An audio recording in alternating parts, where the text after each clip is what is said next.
Hey guys, this is going to be a review of Season 1, Episode 13 of Shadowhunters Morningstar, and I know I didn't do a video review of Episode 12 like I said I probably was, because the episode aired and I kind of decided that I couldn't coherently talk about it.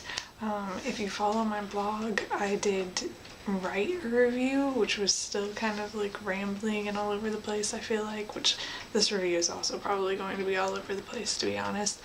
And if you follow me on Tumblr, you know that for like the week after it aired, my blog was like just so much Malik, and still pretty much is, and I'm not over it. I loved that episode. I loved it so much, but I did write a review for it, like I said, because I didn't think I could talk about it without it being like, because think about how I made multiple videos when City of Heavenly Fire came out, and one of them was like Malik, and I went on forever, and it probably would have been that all over again if I'd filmed a review for that video. But I definitely loved it, I can tell you that much, and I won't go into it anymore because I'll start rambling again. However, I do plan on like filming some videos and writing some posts on my blog about Shadowhunters in between now and when season 2 airs. I have some things that I've been thinking about that I want to like talk about, kind of about season overall, and also kind of talking about like what I want to see in season 2 and things like that, so I think I'm gonna do that. So this probably won't be the last time I talk about Shadowhunters until season 2, but we'll see. Like I said, this is probably going to be all over the place because I wrote down a bunch of my thoughts, but just writing them down I seem to be jumping around a lot because a lot happened in the finale, and I couldn't find a good way to make it like seem cohesive and like flow, and because I'm just going to hit different points. I couldn't go in the order that things happened in the episode, but I still think it would have that effect. Funnily enough, I think I had the most mixed feelings about this episode than I did like any other episode in the season, but that's not inherently bad because my mixed feelings don't so much come from hating what they've done so much as it does I'm just scared about what's going to happen next in a way that I wasn't before, because up to this point nothing really worried me. Even like the arranged marriage storyline was like the biggest change from the books, so like they could have made Alec marry Lydia, I guess, since we didn't like know what the end would be, but I wasn't actually worried about that happening, so I was more amused as it happened than anything else. And then all of the other things happening, I felt really sure about the outcome, so I wasn't like freaking out about it. But some of the stuff in the finale, actually am nervous to see how they have it all play out, so that led to me being like nervous as I was watching the episode in a way that I didn't experience with the rest of the season. But that is probably what they were going for, considering they want to make people stick around for season 2, and in that case they succeeded, because I'm extremely nervous now when we have to wait for season 2, so that's going to be difficult. So unsurprisingly, considering everything and how big of a Malik shipper I am and everything, the thing that has me most nervous is not so much Jace. And that's not because I'm not worried about Jace like as a character, like I love him and want good things for him and everything, but I will admit to being a bit more preoccupied about Camille and her effect on Malik's relationship.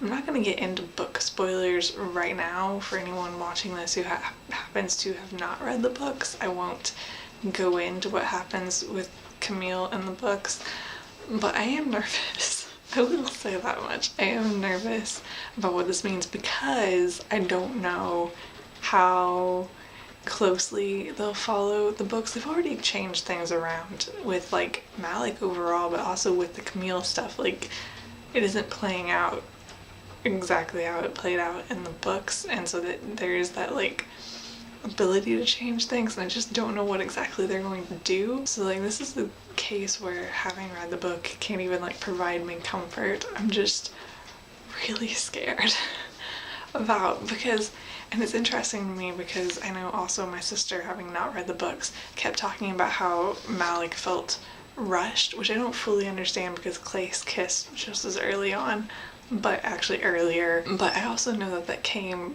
partially out of like a feeling of like what happens now that they're together, and now we have the answer to that. I think like they wanted, like they have, this is what they're doing to like keep tension there now that Alec's out and everything. And I honestly at this point don't know if I would have preferred them to hold off on Malik even getting together so we could continue to have that tension instead of the Camille stuff, or if I'm happy that they got together despite getting the Camille like storyline. I don't know, it all really depends on how they handle it. I have to wait until season 2 and see exactly how it all plays out. But on another happier Malik note, can I point out the scene at the beginning of the episode with Magnus and Alec where Alec's like worried that his parents are never going to like support him, and Magnus is telling him not to underestimate his parents' like love, which is so, I know Magnus's backstory hasn't been dealt with in the TV show, so people who haven't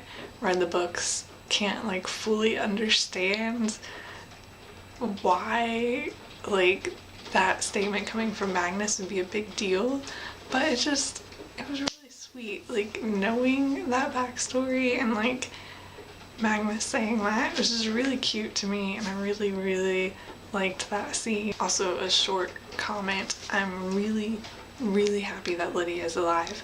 She wasn't actually in the episode, which I do understand because she's not a main character and it was a finale, so you're going to focus on the main characters and things like that.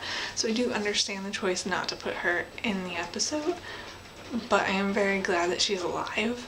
That I'm so relieved, you guys, because I love her and I want her to stick around, and I feel like she's not going to play as big of a role next season because she'll probably be back in Idris, but I do hope that she makes some like guest appearances at some point, hopefully in season 2. If not in season 2, then at least later on, hopefully, because I'm hoping that we'll get more seasons, because I just really want to see her again. I really loved her way more than I expected to. I know, and I've said this like 50 million times at this point, but when they introduced the arranged marriage storyline, I really wanted it to be someone that we could like, and I was worried that it wouldn't be, and so I was really happy when I liked Lydia, but I did not expect to like her as much as I do, and I'm very happy about that, and I really hope that we do get to see her again, that she just doesn't disappear. I was not expecting the gruesomeness of Jace cutting off Hodge's hand, which first of all reminded me of Star Wars. Like, I can't see people getting their hands cut off and not think of Star Wars, to be completely honest.